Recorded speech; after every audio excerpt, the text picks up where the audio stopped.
नमस्कार, म सागर काफले। म एउटा तपाईँहरूलाई मिठो एउटा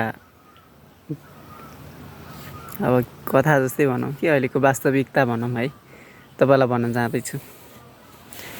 आमा पहेँट लगाउने छोरीलाई गुन्यौ चोलो रे, बाबा जनाई काँटीमा सिउरे राख्ने छोराको वर्तमान रे। वाह वाह समय पनि कहाँबाट कहाँ पुगिसकेछ। अब त समयले पनि नेटवर्क काटिसकेछ पहिलाको जमाना।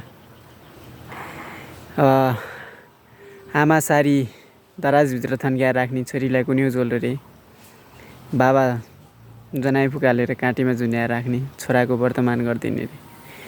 खोइ समयले नै यसरी नै परिवर्तन हुँदै लग्यो हो। अब समयअनुसार माग हुँदै गएको यो त बुझ्नु सकेको छैन।